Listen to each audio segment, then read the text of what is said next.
प्रणाम इंडिया। साथियों, health is wealth. यदि स्वास्थ्य है तो आपके पास सब कुछ है। आपके पास सब कुछ करने की कैपेबिलिटी स्वतः ही आ जाती है। यदि आप स्वस्थ हैं, मस्त हैं, आप किसी भी व्याधि के शिकार नहीं हैं, तो निश्चित तौर पर आप एक सफल जीवन, एक सफल दिनचर्या जीने के लायक बन जाते हैं। लेकिन यदि स्वास्थ्य ठीक नहीं है तो समझो हमारे पास कुछ नहीं है, हम कुछ भी नहीं कर सकते। हम जिएंगे भी तो मात्र नाम के कि हम जी रहे हैं बस। इसलिए स्वास्थ्य का ख्याल रखिएगा। हम सभी को अपने स्वास्थ्य का ख्याल रखना सर्वोपरि है। इसी में जीवन जीने का आनंद है। जैसा कि आप देख रहे हैं और लगातार प्राथमिक स्वास्थ्य सुविधाएं देते हुए हमने महसूस किया है कि आजकल बड़ों के साथ साथ बच्चों में बहुतायत रूप में जो है इन्फ्लुएंजा लाइक वायरल इन्फेक्शंस देखने को मिल रहे हैं। इसका प्रमुख कारण जो लगता है वो ग्लोबलाइजेशन है। जो प्रकृति में विकृति आई है, जो अनियमित परिवर्तन हो रहे हैं, उनकी वजह से ये सब हो रहा है। मौसम निर्धारित मानकों की पूर्ति नहीं कर पा रहा है। कभी बहुत ज़्यादा ठंडा हो जा रहा, कभी जो है मौसम सामान्य हो जा रहा, कभी जो है तापमान घट जा रहा, कभी बढ़ जा रहा। तो इस वजह से जो है जो वायरल इन्फेक्शंस होते हैं, जो इन्फ्लुएंजा लाइक जो सिम्टम्स होते हैं पेशेंट्स में, खासकर हमारे नौनिहालों में, वो ज़्यादा देखने को मिल रहे हैं। आजकल बहुत अधिक इनका प्रकोप क्षेत्र में देखा जा सकता है। इसका मुख्य कारण एक तो मैंने बता दिया कि ग्लोबलाइजेशन है, जो प्रकृति का अनियमित जो नियमानुसार जो मौसम होना चाहिए उसका न होना, साथ ही जो हमारा अनियमित खान पान है, जो जीवन शैली है, जो जीने का तरीका है, वो भी इन इन्फेक्शंस को न्योता देते हैं। हमें अपनी दिनचर्या में उन चीज़ों पे अमल करना चाहिए जो इन इन्फेक्शंस को रोकते हों, इन इन्फेक्शंस को प्रिवेंट करते हों। हमारा जो खान पीन है मोस्टली इनऑर्गेनिक है। इनऑर्गेनिक भोजन लेने से, जो इनऑर्गेनिक मील्स होती हैं, उनकी वजह से हमारा स्वास्थ्य लगातार बिगड़ता जा रहा है। ऑर्गेनिक चीज़ें हम लोगों ने त्याग दी हैं लेनी। खासकर जिस परिवेश में हम रहते हैं, ग्रामीण परिवेश में रहते हैं, उत्तराखंड में रहते हैं, तो हम लोग भी पता नहीं क्यों बाजारीकरण की तरफ जो है आकर्षित हुए चले हैं। जो चीज़ें हम घर में संवर्धित कर सकते थे, उत्पादन जिन चीज़ों का कर सकते थे, उनकी तरफ भी आम जनमानस का कोई लगाव नहीं रहा।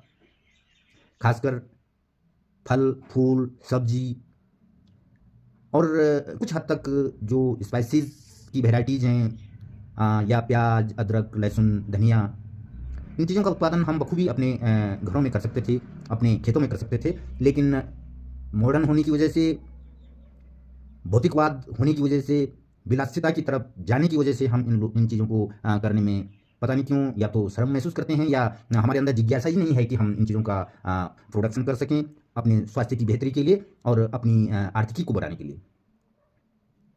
बिना किए, बिना मेहनत के सब कुछ हासिल हो जाए, केवल हमारी डिपेंडेंसी इन्हीं चीज़ों पे लगातार होती चली जा रही है, जो कि हमारे स्वास्थ्य को लगातार प्रभावित कर रहा है। चलो, जो भी है ज़माने की मांग है समझो, या हम लोगों की मंदबुद्धि का ये एग्जाम्पल हो, लेकिन ये सब बेहतर स्वास्थ्य के लिए कदापि उचित नहीं है। फिर भी प्रिवेंशन के तौर पे यदि हम क्यूरेशन से बचना चाहते हैं, बीमार होने से बचना चाहते हैं, such type of viral infection या इन्फ्लुएंजा लाइक सिम्टम्स से बचना चाहते हैं, तो हमें जो बाजारी खाद्य पदार्थ हैं उनसे दूरी बनानी होंगी। खासकर जो पके हुए खाद्य पदार्थ हैं, बने हुए खाद्य पदार्थ, सच एज जैसे हम चाउमीन्स हैं, या किसी भी तरह के जो जंक फूड्स हैं, चाइनीज़ मटेरियल है, उसका प्रयोग न करें, कम से कम करें, तो हम इन इन्फेक्शन से बच सकते हैं। हम जो भी फल, फूल, सब्जी आदि का प्रयोग कर रहे हैं, वो शुद्ध पानी से धुल के ही इस्तेमाल में लाया जाए, तो भी इस प्रकार के इन्फेक्शन से बचा जा सकता है। खासकर जो फ्रूट्स हम लेते हैं या जो वेजिटेबल हम बनाते हैं, तो गुनगुने पानी से, गर्म पानी से उन्हें प्रयोग करने से पहले अच्छी तरह धुल लेना चाहिए, उसके बाद उनका इस्तेमाल करें, तो इन्फेक्शंस को रोकने में कारगर सिद्ध होती है ये प्रक्रिया। इसके अलावा जो हम पानी पीते हैं, उस पानी को उबाल कर ही पीना चाहिए। कम से कम 10 मिनट तो उसको पूर्णतः उच्च टेम्परेचर पे बॉयल होने के बाद ही इस्तेमाल किया जाए, तो भी वायरल इन्फेक्शन से बचा जा सकता है। चूँकि ये कम्युनिकेबल होता है, संक्रामक होता है, तो जो पेशेंट है, जो सफ़र कर रहा है वायरल इन्फेक्शन से या इन्फ्लुएंजा से, उससे भौतिक आधार पे थोड़ा-सा दूरी बना के रखें। इसमें हेजिटेट होने की आवश्यकता नहीं है, ये प्रिवेंशन का एक तरीका है। इसमें किसी को इस ढंग का एहसास नहीं होना चाहिए कि उसको मतलब हेट किया जा रहा है, उससे दूरी बनाई जा रही है, तो इसका कोई गलत अर्थ ना निकाले। लेकिन इन चीज़ों से बचाव के लिए थोड़ा सा फिजिकल डिस्टेंस तो बनानी ही चाहिए। उसका जो टॉवल होता है, उसका जो बिस्तर होता है, उसका जो खान-पीन का जो बर्तन होता है, उसको थोड़ा सेपरेट रखा जाए तो इन इन्फेक्शन से बचा जा सकता है। सेपरेट ना भी रखें तो बर्तन इत्यादि को जो है खूब बॉयल पानी से धुल के बिल्कुल स्टरलाइज़ हो जाना चाहिए, हाइजीनिक हो जाना चाहिए। हाइजीन का इसमें बड़ा इम्पोर्टेंट रोल होता है।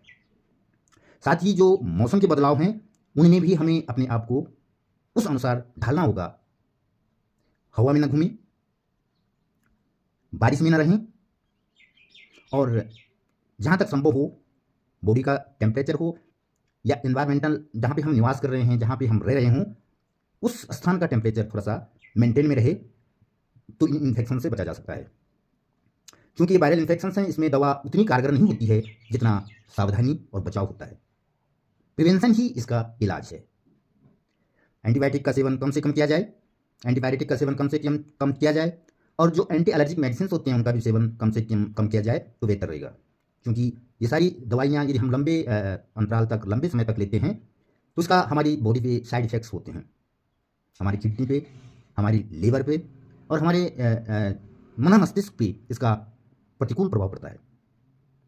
और बाय द वे अति आवश्यक है, हमें सेकेंडरी इन्फेक्शन से अपने आप को बचाना है तो उस हालात में दवा लेना अति आवश्यक है। तब मेडिकेशन इज इम्पोर्टेंट। मेडिकेशन तब बहुत आवश्यक हो जाता है यदि आप लंबे समय से और सेकेंडरी इन्फेक्शन से जूझ रहे हों तो।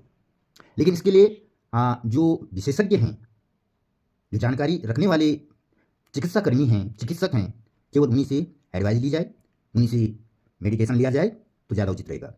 किसी वैद्य, हकीम या झोला छाप से इस प्रकार का ट्रीटमेंट लेना आपके जीवन को खतरे में डाल सकता है। अतः बी अवेयर, सावधान रहिए और वायरल इन्फेक्शन से बचिए। वायरल इन्फेक्शन एक सर्टेन पीरियड के लिए होता है, इसका इंक्यूबेशन पीरियड होता है। वो 3 दिन हो सकता है, वो 5 दिन हो सकता है, वो 7 दिन हो सकता है। इसमें घबराने की आवश्यकता नहीं होती, ना होनी चाहिए। आपको प्रॉपर हॉट वाटर यूज़ करना है, आपको ठंड से बचना है, अपने आप को आइसोलेट रखना है। आइसोलेट का मतलब ये है कि थोड़ा सा डिस्टेंस बना के रखना है अन्य लोगों से, ताकि अन्य लोग भी इस इन्फेक्शन के शिकार ना हो जाए। साथ ही तरल पदार्थ जो सॉफ्ट डाइजेस्टिव हों उनका सेवन करना चाहिए। पीने वाली चीज़ें ज़्यादा यूज़ करनी चाहिए और लगातार आप यदि गर्म पानी पीते रहेंगे, जो नॉर्मल वार्म वाटर होता है उसका यूज़ करेंगे तो इन इन्फेक्शन से बचा जा सकता है। बाकी आजकल सब समझदार हैं, गूगल देवता आपको सब कुछ बता देते हैं और ख़ुद यदि आप अच्छी नॉलेज रखते हैं मेडिसिन की या अपने स्वास्थ्य के प्रति जागरूकता की, तो आप प्रिवेंट कर सकते हैं अपने आप को इस प्रकार के वायरल इन्फेक्शन से, इन्फ्लुएंजा से और जो अननोन जो बीमारियाँ